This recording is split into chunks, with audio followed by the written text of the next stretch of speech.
Here we have the ECM140, which is the standard broadcast microphone we include with most of our studio packages.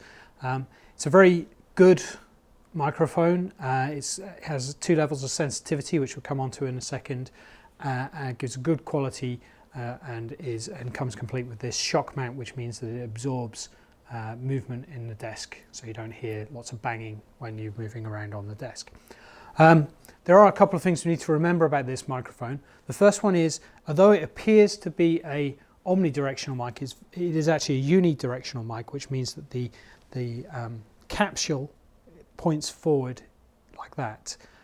So if you have the microphone round the other way and you speak, the microphone won't pick up your voice very well.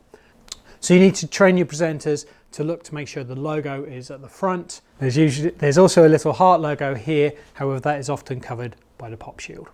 Next thing to note about this microphone is it has 2 levels of sensitivity. If I just drop this down here so you can see, we have a switch here which is switches between 0 dB and -10 dB.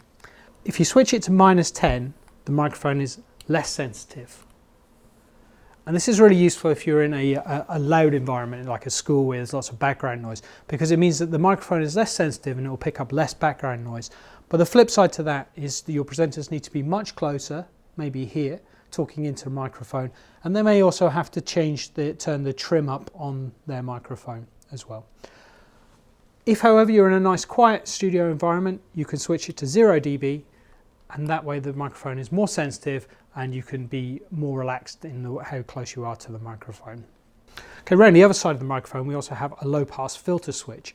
Now what this does is it automatically cuts off low frequencies from the microphone,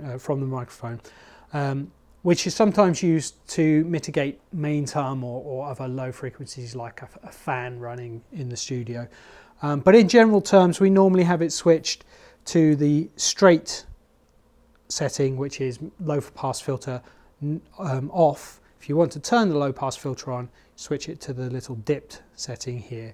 However, in most cases you won't notice any difference, so our advice is to leave it in the straight setting.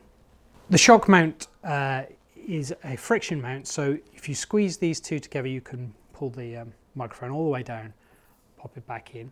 It needs to go as far up as it can go so that the microphone is gripped nice and tightly. Sometimes these little elastic strings come out of the holder, and then the microphone becomes a little less stable. So just check that all of the string is threaded through all of the holders around the shock mount. Microphone has a standard Xlr connector, like this.